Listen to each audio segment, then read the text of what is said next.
Muy bien, hermanos, Razón y Fe con el Padre Robinson. Durante estos días tendremos la oportunidad de conocer más a fondo la figura del Papa Francisco, pero también de conocer a nuestra iglesia.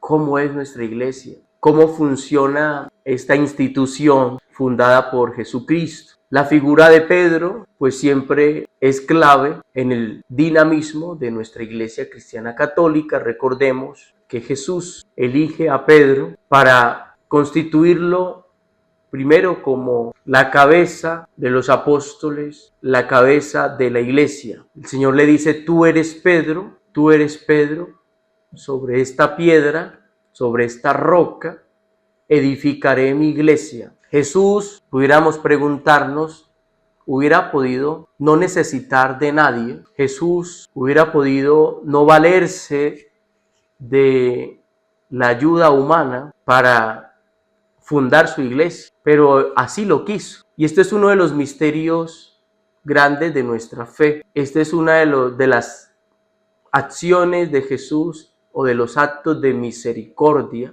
para con la humanidad, porque el Señor, pudiéndolo todo, se apoya en un grupo de hombres, de apóstoles, para iniciar esta obra del reino, para iniciar el caminar de la iglesia. Muchos nos preguntaremos por qué Jesús elige a unos hombres imperfectos, pecadores, pero ese es Jesús, ese es nuestro Dios, que ha puesto la mirada en nosotros. Nosotros los cristianos muchas veces nos hacemos lío, nos hacemos problema por entender esto. Inclusive escucha uno personas que dicen, yo no me confieso con otro pecador. Existen personas que dicen, yo no creo en los sacerdotes. Bueno, y frases así, ¿no? Entonces nos hacemos un problema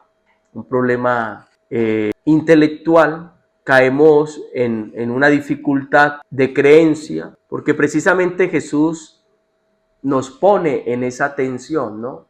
La fe en Él, creer en Él, adherirnos a Cristo, seguirlo a Él, implica tener contacto con hombres, con seres humanos elegidos por Él, que no son los perfectos. Entonces, ¿cómo solucionar ese problema? Un problema de fe, de creencia. Esto lo tuvimos en los orígenes de la iglesia, con algunas concepciones de la fe, en donde se decía que los ministros de Dios tenían que ser santos para poder ofrecer las cosas santas al pueblo, porque nadie puede dar de lo que no tiene. El donatismo, que fue una herejía, por eso hay muchas personas donatistas en el siglo XXI que todavía tienen ese concepto, ¿no?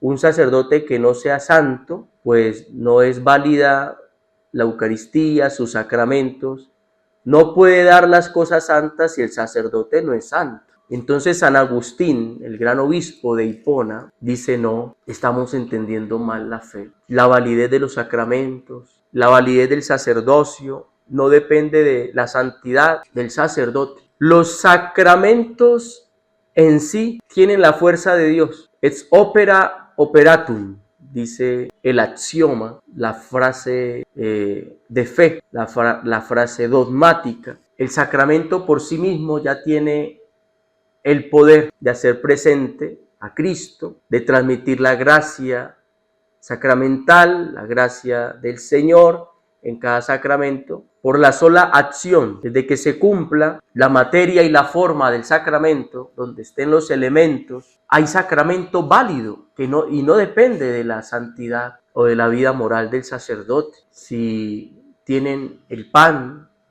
el vino, y están las palabras de consagración, por el mismo hecho de la acción misma de la celebración, el sacramento es válido. Por eso cada sacerdote tiene la gracia, el poder de transmitir a Cristo y su gracia a través de los sacramentos, independientemente de su santidad. Y entonces, pues eso fue lo que concluyó San Agustín respondiendo a la herejía donatista.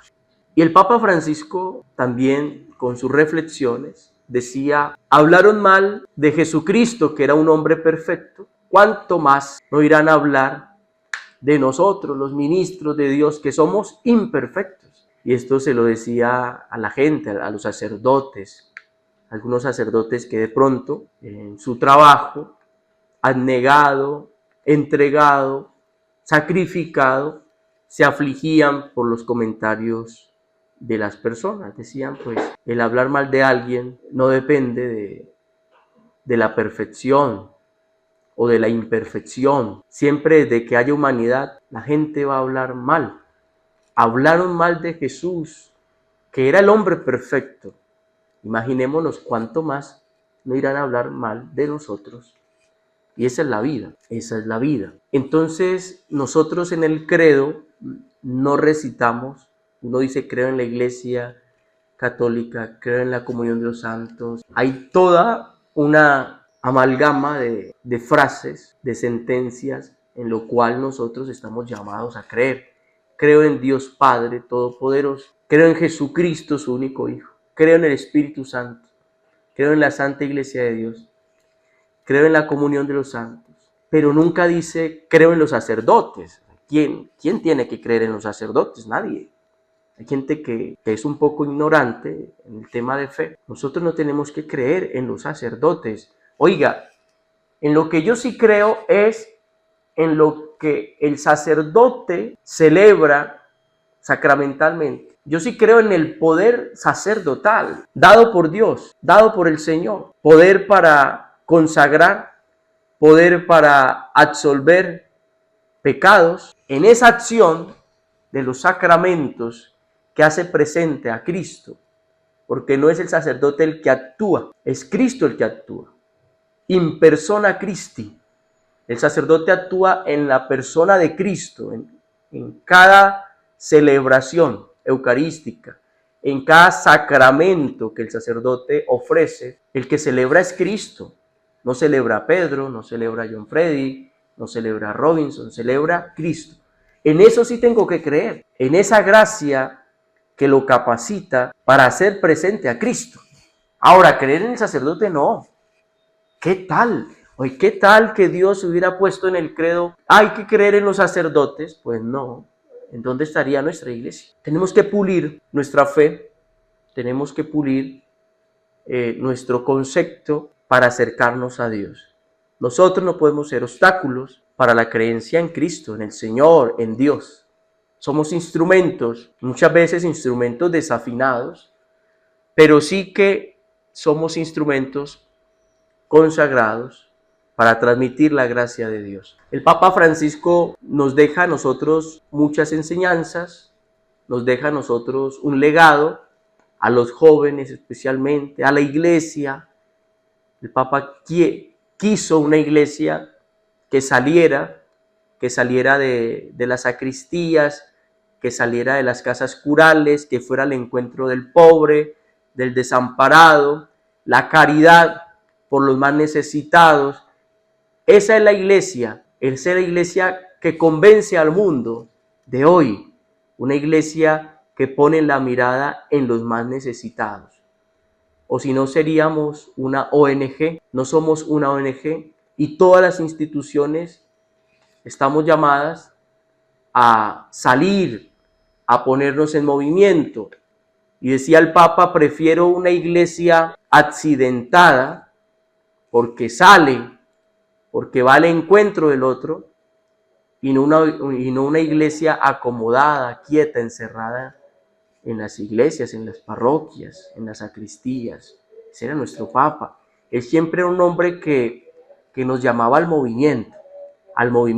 Respecto a los jóvenes, él decía, un joven que no crea movimiento, que está quieto, es un viejo muerto. El joven tiene que arriesgarse, el joven tiene que moverse, el joven tiene que armar lío, el joven tiene que ser soñador. Tantas cosas motivadoras que nos decía el Papa Francisco, y esto nos tiene que llevar, hermanos, a dejarnos impregnar por ese espíritu del Papa, siempre esperanzador, siempre motivador, siempre que nos pongamos en movimiento, porque lo que se queda quieto se daña como el agua. se pudre, lo que no está en movimiento. Damos gracias a Dios por el Sumo Pontífice, damos gracias a Dios por este mensaje. Sigamos adelante, amemos a Dios, amemos a nuestra iglesia y amemos al nuevo Papa que nos regale la iglesia en esta próxima elección. Dios los bendiga. Razón y fe con el Padre Robinson.